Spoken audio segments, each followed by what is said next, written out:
Orduan, auzo portala edo auzo portala? Bueno, nik uste dut aurreko saioan argi geratu zela, ez? Uribarri auzoko podcast bat izan da, Pikotamendiko magalean. Baina esen 0 kapituloa. Ez, 0 kapitula auzo portalaren saioaren izena zen. Karo, ostia bizian egin genuen, eta ez genekien ze izenarekin. Eta haun, nola dituko dugu? Mauriz eta bere panderoa, Kasiano eta bere trikitiza, Mitoaroaren aroa... Zera, agian saioa bukatu eta gero ere baki genezake. Imaginatu bosgarren kapituloa ditzea, batean. Bigarrena izan da, baina jendea gehiago liatzea. Ni proposatzen dut, saioa bukatu eta gero kapituloaren izena sartzea, ez? Bueno, lagunak ados, baina horretarako hasi beharko ginake, ez da? Unai, sarrera prestatu alduk? Ia, sarrera. Me cago en...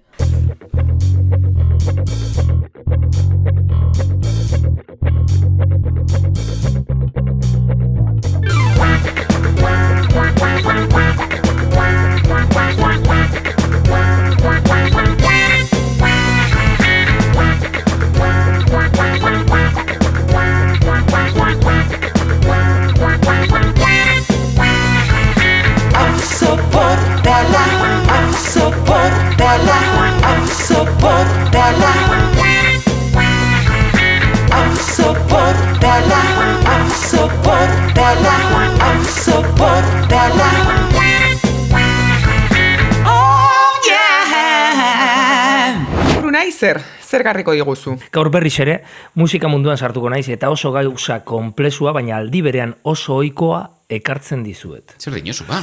Zeda. A ber. Irrikitan gaude. Lokatzera sartuko naz. Ados, euskal musikaren ahots sasi sexiak. Oh.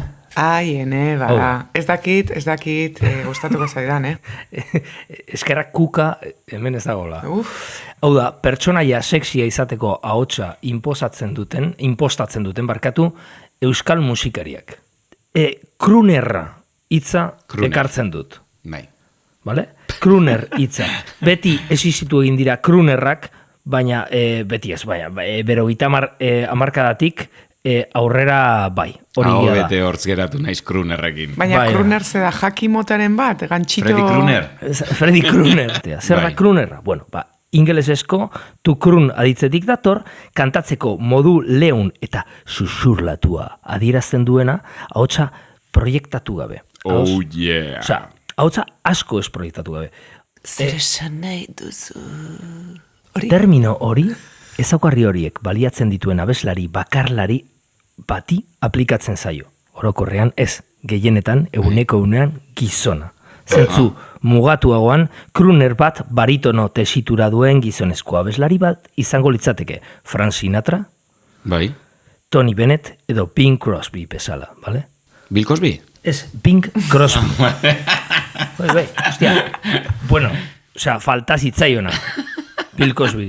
Kruner bat izatea ere, osea, denetarik da, eta ez dauka gauza honik gainera, eta kruner bat izatea gainera. Baina, eta ze euskal kruner da? Nire ikuspegitik oso subjektiboa da, baina arrazoia daukadala ikusiko duzu, bale? Ea ba. Bale? Bota. Baina soili pizkat. Pello repara, cargas cambia, cargas reparas. Bale? Izan dezake. Sartzen ari gara, aro baten... Susurlatzea ora, Baina, zuk ustezu nahi egiten duela, edo tukuruner bat izan nahi duela, edo bere ateratzen za? Madrilera joan naz berriro ere, eta bapatean Dani Martin nera joan naz. Ez dakit Dani Martin, el canto de lokoko tipo hori ezagutzen dozuen. Aspaldiko partez, bai. Zoritzarrez ezagutzen dozuen, nik zoritzarrez ezagutzen dut, baina el canto de loko, ez da, tipoa. Horrek egiten du... Baina horrek arazo asko ditu. Nastu egin du, bai, bueno, antza bai, nastu egiten du kruner maskulino estereotipatuaren ahotsa, eta gero niñato horren ahotsa. Lehen aipatzen zen niñatoaren ahotsa, bale? Ez dut inor ofenditu nahi, baina ja hasi nazo ofenditzen, bale? Umekerietan. Bai. Horrela, es que la madre José me está volviendo loco. Y no la voy a mirar porque me siento solo. Guretzen zuen, hazen da, es que la madre José me está volviendo... O sea, pisa, susurlatu eta gero. Y no la voy a mirar. Bai, ostia. Esan genezaket Dani Martin, Krunerraren... Bai, grima ekartzen dut. Grimer, Auzo portalean gaur. Oioi Grimita, bale? Orduan, arraroa badirudi ere, Euskal Herrian ere imitatua edo agian nork daki era naturalean agertu eginda, bale? Eta hementxe dugu dupla taldeko abeslaria. Dupla Taldeko abeslaria. Txedera eta kulturalak. Bai, horrelako gauzak egiten ditu tipoak. Osa, ez dut. Pare bat abesti ezagunak ditut, besteak izorratu nahi, baina... Asita perreo, herriko tabernan. Aparraoan. York, jarri adibide txo bat, favorez. Betidanik esan dut Amerikano ela nahi Tan ere neska ordun dagoela esaten etorri zain Jodez. Polita, Ni ja xaboia atera dut. Autotune pizka bat ere. Bai, Pizka bat entzuten dut. Pizka bat ez mucho. Bueno, hortxe geneukan, jarraitzen osu orduan, ezta? Bai, kantu loko baina euskera sabestu. Vale, kontua da, estilo hau entzun da, eta seguru nago beste taldeetan ezarri alduguna hotx estilo bat dela, eta esi hortik aldago. Ez dakit, bueno, baina saiatu naiz irudimenarekin, neugorriaken lehenengo abestiarekin, ahots neokruner hau imaginatzen, eta ezaitatera, ala ere, zuekin saiatuko naiz. York, bota! Du erraitzen Ikusita nukan amodioetako rotua azuzkoetan tatuatorik baina kabuka bipeotzeko Ba, kendu, favorez. Ez. dator bat.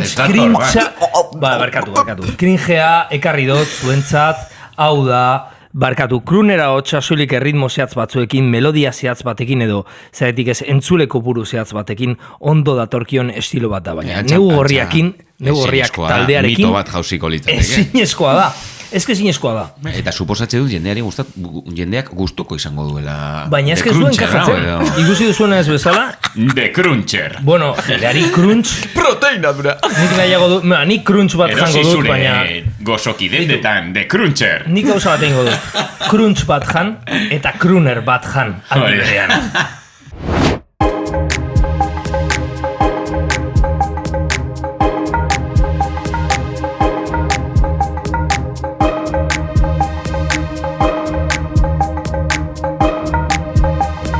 Jeltzale optika. Zubizuri zubiak ez du ezta pasatzeko ere balio. Irriste egiten du, bere manutenzioak 6 milioi euro kostatzen dizaizki. Baniko oso ondo ikusten dut, bekira zenbat turista, Barcelona eta Madrilen inbidia gara, Jeltzale optika.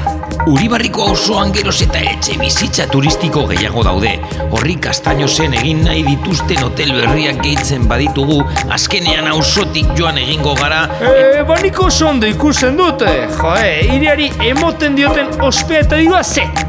1,5 milioi euro ordaintzen dugu gure poltsikotik BBK Live egiteko. 180 ingelesez abesten duten taldeak dira eta ez dago lekurik euskararentzat. Esplotatzaile hutsak direla badakigu, benetan merezi du? Baniko ondo ikusten dut, eta sortzen dituzen oposoa ze. Que la chavería se saque unos liros. Danok izan dugu noizbait lanpostu prekario bat, ez da? Jeltzale optika. Ikuspegi berri eta positibo bat izateko. Jeltzale optikara etor zaitez. Jeltzale optika, aranoa, jeltzale optika, aranoa, jeltzale optika, aranoa. Ikuspegi kapitalizo baikurra Unai, ekarri duzun gai honek akatuta utzi nau, ez nago bat ere ondo, tentsioa jaitsi zait. Baina bea. Behar duzu zerbait jan? Igual ekarko ditut zizkamizkatxo batzuk. Oliba batzuk. Bale, jaitsiko naiz momentu baten. Venga, eskerrik asko. Mi eskere, hemen apal nago. Jode, grison bajoia, Baina nor da tonor?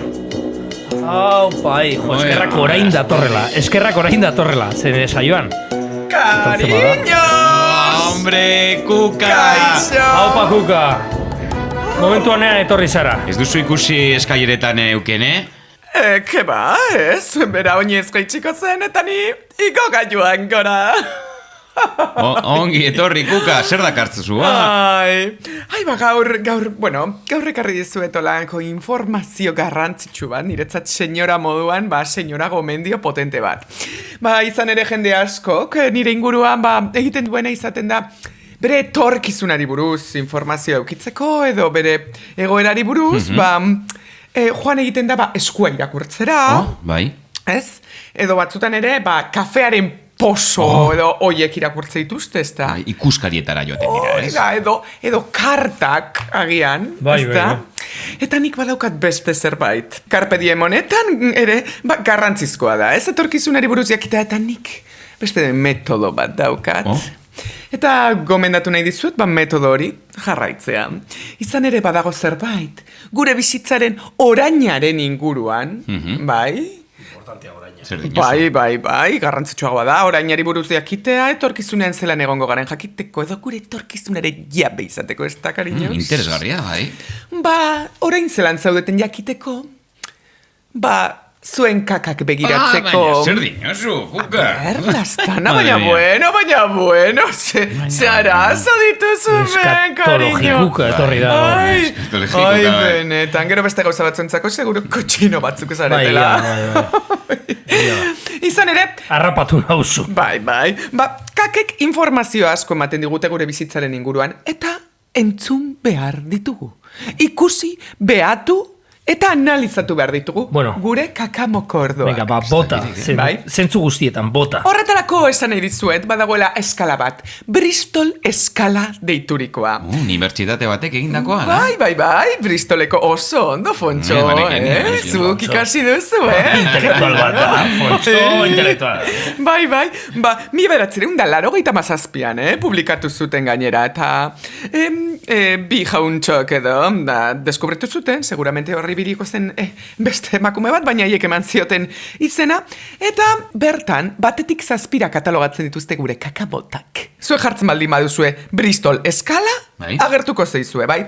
Hor dago, tipo bat, horiek dira kaka horiek gogorrak, zatituak, ez dispertsatuak, Ardienak bezalakoak agian. Hori da. Kaka klasikoa. María Sarmiento botatzen zituenak, ez da? Que fue a cagar y se la llevó el viento.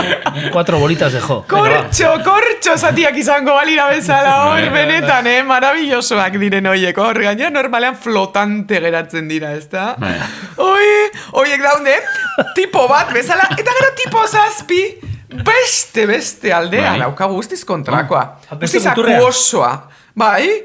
Zatirik gabe. Solidorik gabe. Likatsua. Guztiz likidoa. Batetik 7 igaro dezakegu mota askotatik. Adibidez, bat eta gero zer dator.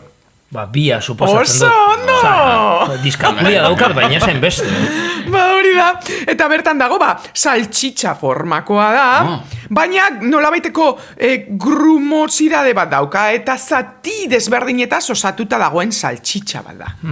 Visualizatzen duzu, ez da? Igual euskitik ateratzeakoan horrela nabaritzen duzunean. Horrek min egiten du batzutan. Aristak potolotasunaren arabera. Eta gero, 3. daukagu, eta bertan dago bebai saltxitxa formakoa, baina nolabaiteko pizzadurak ditu. Bai? Horiek nahiko erraz geisten dira. Nahiko erraz. 3. eta 4. bebai saltxitxa formakoa, edo batzutan suge formakoa, horiek izaten dira, 4. izaten da perfect deitzen dugun horietako bat. Bai? 4. iritsi daiteke komuneko uretara, oraindik uzkia abandonatu barik. Bai. Eta botatzen dizkizu tanta batzuk, betik, ez da? Poseidonaren multzua, ez? Mendik nago, postal bat. Zeskatologikoak. Bueno, 5. Zati pastosoak, zati edo albo definituekin, bai? Eta 6. askozaz ere, bigunagoa, eta hor esponjosoagoa edo, eta borde edo albo irregularrekin. Esan dezakegu. Osa, kaka abstrakto bat, ez da? Hori da, baina esan dezakegu, idorreriatik, kakapirri edo pirrilera, beranzko horretara arteko, abaniko hori daukagula kaketan. Osa, gogorra da takolo eta biguna da pirritx. Hori da! Zelakoa zarete, benetan. Ez que animatu egin da. Ai, benetan. Beraz, Gaia gustoko duzu, a ber, guztiok komunean daukagun zerbait da. Edo ia guztiok egiten dugu. Hitz egiteko asko daukagu. Edo ezagutzen dugu. Beraz, komentatu nahi dizuedana da, kakak ikusita jakin aldugula zer behar duen gure gorputzak. Izan ere, idorreria baldin badaukagu, hau da, bata edo bia baldin badaukagu, horrek esan nahi du, zerbaitek ez duela funtzionatzen hidratazio gehiago behar dugula. Zukuak eta, ez? Bai, hori Horra da, esaten dago... hidratazioa, zuntza bai, baina hidratatua. Bestela aterako da dena, lehor. Bai? Baina hidratazio ona. Osa, kalimotxoa, adibidez, ez da hidratazio ona. Alkola deshidratazioa da. Hori da. Agian Guztiz urarekin lotuta joan daiteke, baina alkolak deshidratatzen du. Egia da. Eta gero daude, 5, 6, 7 hoiek, jada pirrilera sartzen direla. Bai. Eta tartean egongo lirateke 3 eta 4 direla Osasuntsuenak kaka agian. idealak. Esan nahi dizuedana da, 5, 6 edo 7 baldin badaukazue, horrek gauza asko esan nahi ditu, eta zaindu behar duzue. Izan daiteke, deshidratatuta zaudetela, deshidratatzen zaretela barkatu, dena bera dualako, eta horrek gainera eragin aldizuen nekea, zorabioak, lehortasuna, bai, antsiedatea, inkluso, bai, kontuz deshidratazioarekin orduan, ez da komenigarria, pirria eukitzea. Eta gainera, beti pirria baldin badaukazue, esan nahi du agian, arazoren bat daukazuela. Emozionala, ez, Kuka? Izan daiteke, bai, estresa izan daiteke, baina izan daiteke ere badaukazuela intolerantziaren bat, edo izan daiteke badaukazuela, ez dakit, bakteriaren bat, bai, orduan, sare sozialetan gehiegi aritzen zaretela. Hori da, izan daiteke, desoreka bat dago, eta gure esteen sintoma da hori, eta gure estea da, bigarren garuna. Zaindu behar da, informazio asko maten digu. Ez nuen hori pentsatuko. Nik askotan estekin pentsatzen dut, edo ipurdiarekin. Hori, benetan. Eta azken zertzeladatxo bat. Kakak flotatu egiten du, zuen kakak, zuen mokordoek flotatzen dute. Kortxo bat, bezala, normalean esango nuke esetz. Bale, hor esan nahi dudana da, flotatzen dutenean kakek, 185 edo, ez dira zergatik txarrak izan behar. Izan daiteke fermentazio bakterial naturala. Bai? Izan daiteke. Ez da zergatik gaizotasun larririk egon behar. Baina, agian, tripako minarekin, baldin badoa, edo batzutan pirriarekin, edo usain benetan txarrarekin, eta hori debate bat izan daiteke, zer da usain txarra zen irea. Bueno, askotan hori beste puntu bat, beste kapitulo oso baterako. Bueno, total. Usaina izan daiteke ere, etorkizuna irakurtzeko gauza bat. Etorkizuna bai, izan daiteke, bai, puzkerrak edo, zelan etorri dira. Zer etorriko da gero? Orduan, kontua litzateke, bai, asko flotatzen baldin badute izan daiteke oso liotsuak izatea edo bai, arazotsuak izatea. Eta orduan ere, hori kontrolatu behar da. Kaka perfektua litzateke 3-4 zenbaki hoietako bat, uretara iritsi, apurtxu bat hor geratu, eta bilin balan alde batetik bestera apurtxo bat, bera doana, ez bapatean, berun zati bat izango balitz bezala. Hori da kaka perfektua. Horrek esan nahi du, emozionalki ondo zaudela. Ondo jaten duzula. Eta ondo deskantxatuta zaudela, bestela mesedez kontsultatu zuen medikuarekin. Eta honekin, batera, uste dut, informazio Eta kaka osasuntzu horrek usten ditu margoke eta bikainak inodoroan, Ez kakartuta nago, zuekin egotiagatik, eta gaurko mikrogomendioa da, kaka egin ostean, ondo garbitu ipurdia. Agur, lazanak! Basoaz ja, Kuka! Egunen batean, gurekin amaiera arte. Zeratik joan behar duzu orain. Jo, zeukena. Ba, joan da. Bai, esagatu egin da. Kakatwoman. Eta nor dator orain? Eukene? Hemen txekarri izkizuet.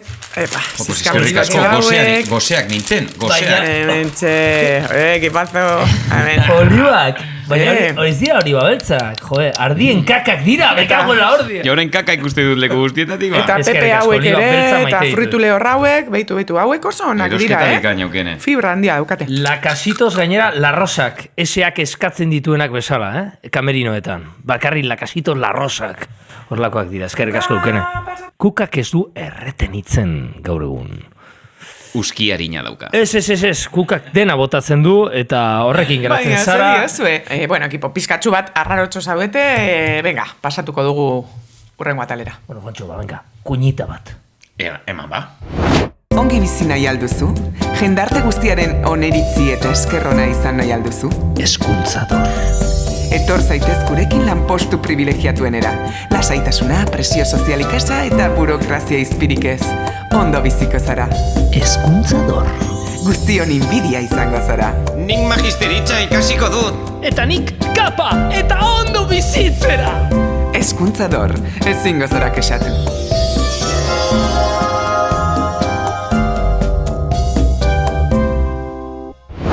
Bueno, eta auzoportalan ezin da faltatu gure auzokide baten ekarpentxoa hementze daukagu Ando eta bere gomendio musikala egingo dugu. Aurrera.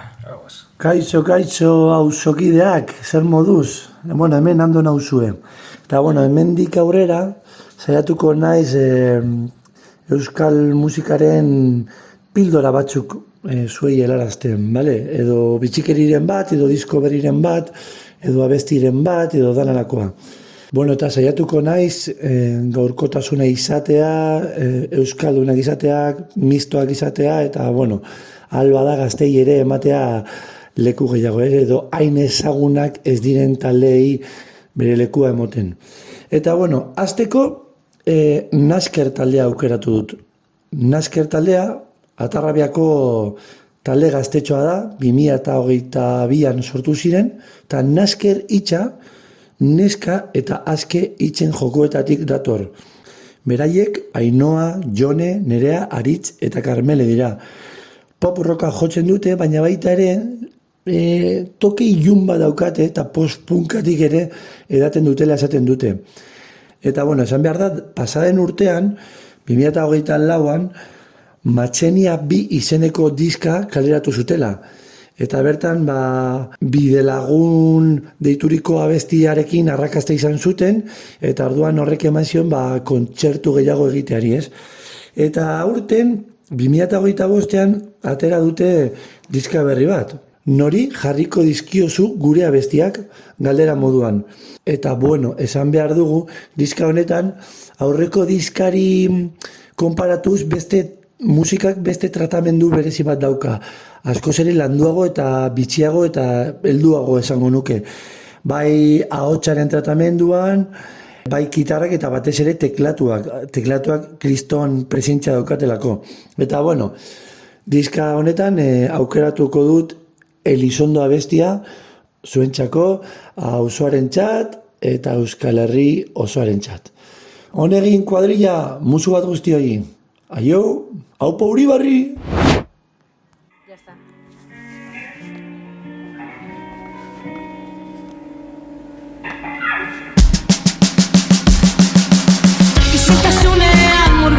Bakarritoa zeruaren erdian nire bihotzarekin dantzan egune zerua estaltzen gauean xuxurlaka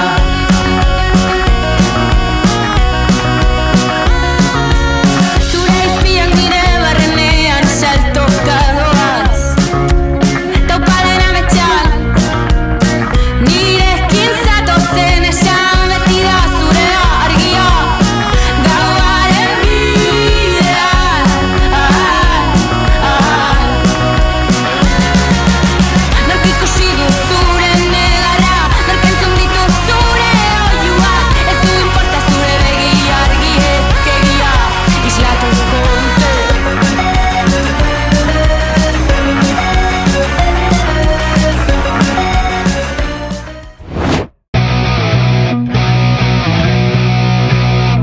jabetzen zara, baina beti berandu. Ikasi gortinak eta pertsianak altzatzen inor konturatu gabe. Txutxumutsuen Akademia Gorena. Izan zaitez lehena, txutxumutsuak jakiten. Baita kontuak gertatu baino lehen. Izan ere, auzo honetan informazioa poterea da, eta zuk oraindik ez duzu lortu. Txutxumutsua asmatzen eta handitzen master berezia. Tira hori! Txutxumutsuen Akademia Gorena! Gorena! Txutxumutsuen Akademia Gorena! Gorena! Txutxumutsuen Akademia Gorena! Gorena! Txutxumutsuen Akademia Gorena! Gorena! Lagunak, Eta orain bitxikeri batekin nator. Bitxikeriak neguan beroa egiten du eta udan hotzik gara. Mundua zoratu eginda. Pum, pum. Bueno, Kastañoseko punta batean badakizue txoko bat dagoela La Salve dana. Ez dauka fama onik, han kuartel bat dagoelako, baina bueno, badakizue hor zubi bat dagoela, izen horrekin, eta plazatxo bat. Eta horreri, parkatu, La Salve deitzen zaio. Badakizue zergaitik? Nik zerbait entzun dut. Garagardoa egiten zan, bai. La Salve garagardoa edaten dutelako zubiaren azpian. Horren izenaren oinarritik dator. Baina La Salve, bada, garai batean, badakizue Bilbo portu bat zenez, bai Bilbo Begoñaren portua zen. Eta portu zen moduan txalupak urten eta sartzen ziren. Bai? Badakizue marinelak Bilbotik ateratzerakoan edo sartzerakoan, bai kurba horretan, kurba hori da Begoñako basilika ikusten den lehenengo edo azkenengo momentuan. Orduan, sortea emoteko, bai atera behar zirenean, edo bai eskerrak emoteko sartzen zirenean Bilbon, La Salve bat, abesten zuten edo errezitatzen zuten. Eta hortik, badator, La Salveko izena, txoko izkina horretara. Horsegatik, izkina horretan ere, eskultura bat dago. Marineren, eskultura bat, klaro. Bitxikeri moduan ekarri dizuet programa. Nuen ulertzen eskultura hori, eta hortik dator, Jo, Fontxo, eskerrik asko auzoko bitxikeria honengatik, ondo dago jakitea, ezta? Handik pasatzen hazen momentuan, salve bat botako dut. La Salve, Regina. Bueno, eta auzotik paseoan jarraituko dugu, eta hemen gure elkarrizketatzaile ditxaratxeroak, ez? Ea zer egin duen. Gaurko honetan auzoko bihotzera etorri gara, Uribarri kaleko 10. zenbakira, Artxanda Hortz klinikara, eta hemen daukagu Peio, bertako zuzendaria eta aginlaria baitare. Kaixo, Peio, zer moduz? Arratsaldeon, oso ondo, hemen gustora orain tartetxo honetan elkarrizketa egiten. Bueno, eta galdetegiarekin hasiko gara. Noiz eta nola okurritu zitzaizun Hortz klinika bat jartzea? Bueno, aginlaria izan da, beti daukazu buruan behar bada klinikan montatzeko aukera, ez da, duela 4 hasi nuen proiektu hau, eta klinika hasi zen funtzionamentuan duela 2 urte. Goazen galdera tekniko batekin. Zenbat hortz edo agin ditugu eta zeintzuk dira haien arteko ezberdintasuna, ez? 32 hortz ditugu. Agin ezberdinak, paletak, aurreko aginak infisiboak, zentuzke, mosteko eginak daude, agin horiek. Letaginak, zonalde horretakoak, egiten dutena da, desgarratu edo lan. Aragia edo.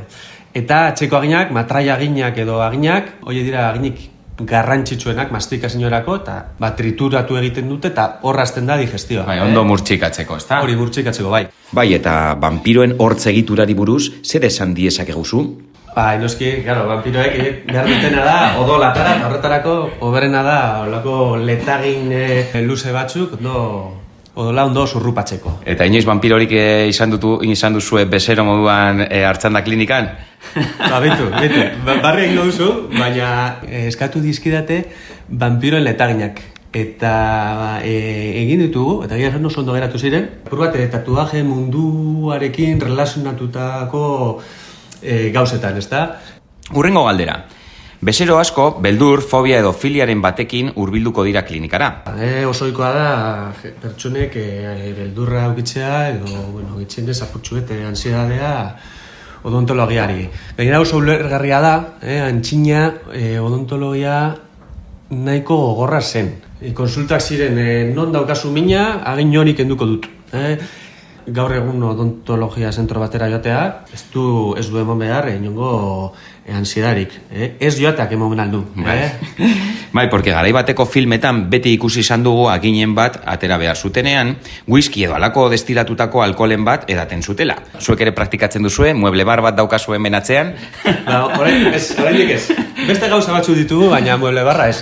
Bitu, alkolak apurtxu bet, bai, monten dizu, dezelan esango dugu, Indarra, motivazioa. Motivazioa, Desinhibizioa, valentia, ez? Baina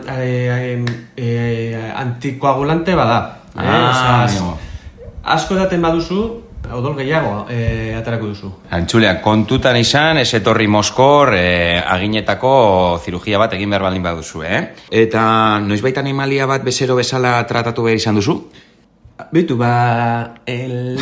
oraindik ez, baina uste dut laster egingo dudala. Nik katu badaukat, eta duela gitxi albetaren eraman nuen, eta esan zidan, gingibitisa zeukala. Eta aginetan, eta ez da pikari zenbat ekiko daben, edolan. Zedatu eta gero garbiketa, Arabi izatitxo batean anestesia pizka bat sartu, eta... Bueno, sedazioa nik uste dut, suposatzen dut, pastilla bat emango dutela. Nago imaginatzen ni, atearen atxetik zerbatana batekin dardo anestesian terrekin. Bai, nire katuari emateko, olako zuz eragin beharko da, Bitu, pues kontatuko diguzu abertzelan. Bueno, eta tokatu eskero zer tratamendu mota egingo zenioke? Risitaz pertsona imitikoari, kuña! Pues horrek antxatze... protesi bat bai beharko luke, bai. Aginlariok ikusten zenuenean, esango zute, pasatu klinika batetik, ez? Bueno, bai, baina abitu, berari ondo joan zitzaion protesi barik, Berbada, esen famatu izango aginakan ondo izango balitu, hasi. Zen izan da norbait, hortz bat apurtu edo galdu duen pasarterik arraroena? Galdu dituenak, hainbat kontatu izkiate, baina, hombre, guzti arraroa ez dakit, lan... jan dituenak hortzak, edo hori umetan oso tipikoa da, edo inoiz norbetek ere kontatu dizu, itxe egiten nengoen, bezero batekin itxe egiten nengoen, eta errebente agin batek, egaz joan zen. Baina, bueno... Anekdota sororik ez da egon, normaltasunarekin. Oso soroa ez. Zure bezeroek galdu dituzte hortzak, era normal batean. Normalen bai. Pero, bueno, gehienetan ez dituzte galtzen, Ondo itxasten dituzuelako orduan. Hortz klinika batean lan egiteaz aparte, zer beste gauza gehiagotara dedikatzen zara? Bueno, honek ez diten maten denpora asko. Nik uste dut peio daukala esterilla hor atzean, eta lan amaituta atzean egiten duzula loko luzte dagoean, ez? Gero egiten du gaza, nik asko egaten naiz mendira, nik askotan adibidez, kontsultagun normalan amaiketan zabaltzen dugu. Nik askotan kontsultara hasi baina horretik mendira joaten naiz, etortzen ez ona, ordu erdi harinago, dutxatxo bat hartzen dut, kafe bat hemen klinika ondoko kafetegian, eta horrazten izlanean. Zer film, serie, programa edo zein motatako ikusentzute produkzio gomendatuko zenioke gure entzuleari? Bueno, bitu, niri asko gustatzen zait. Filmea, seriak...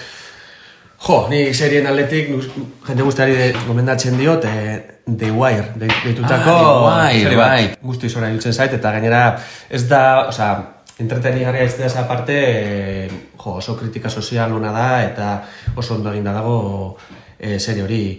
Beti ikusi behar da bertsion originalean, serie hori. Eta zer mezu bidaltzen diozu munduari? Empatia gehiago, eta ez dakit...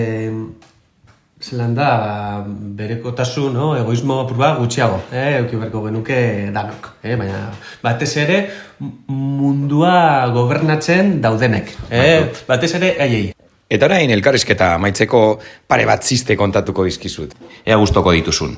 Aginlariak bezeroari, hortzak lokartuko dizkizut, tira, afaltzeko esnatzen badira, eta bigarren bat, oso txarra baita ere, bezeroak aginlariari. Hortzak horiak dekodaz, zer gomendatuko zenidake? Pagor bat amarroia. Gordeko dut hori, Hau zuretzako.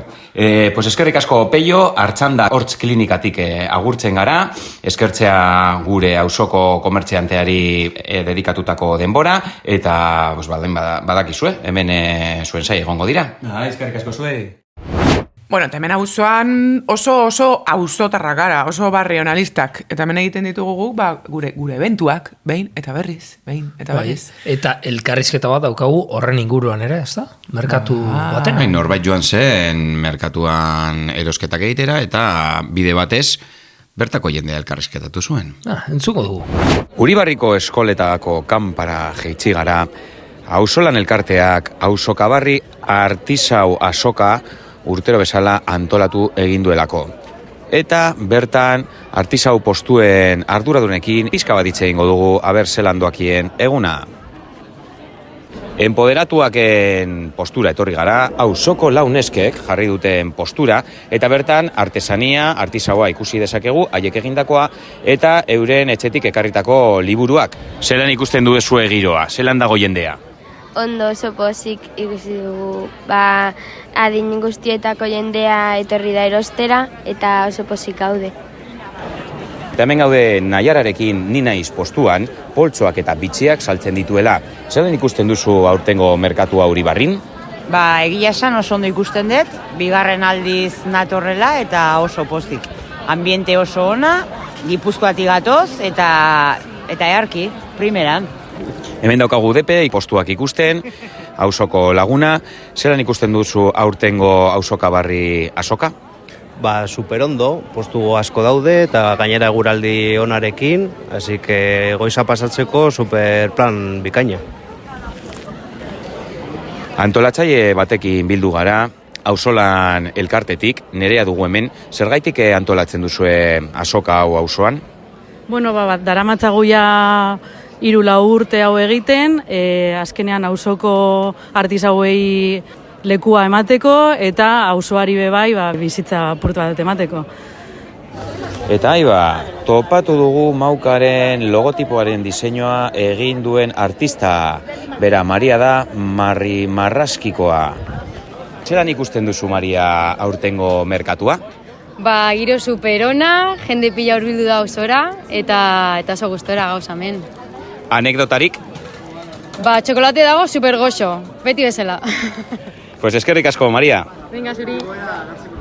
Bueno, besterik gabe, ventila, nik uste dut bukatu. Lan bikaina egin duzu. Lan bikaina egin dugu, ez gara gehiagi luzatu, zer ingenezake orain. Eta oso ondo pasatu dugu. Aipamen batzuk egitea, ezta?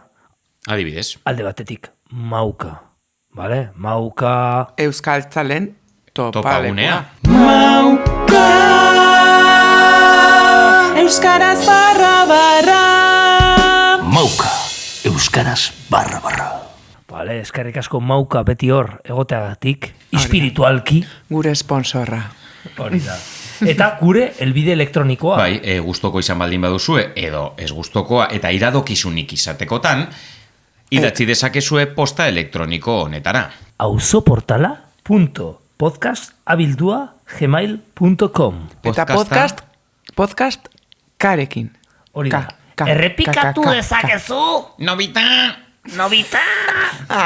Zezoka. auzoportala.podcast@gmail.com. Idatz iezaguzue. Irainak badira ere, gupozik. Irainak badira ere, hemen sartuko ditugu. Hori existitzen garelako da, eta maite gaituzue. Eskerrik asko.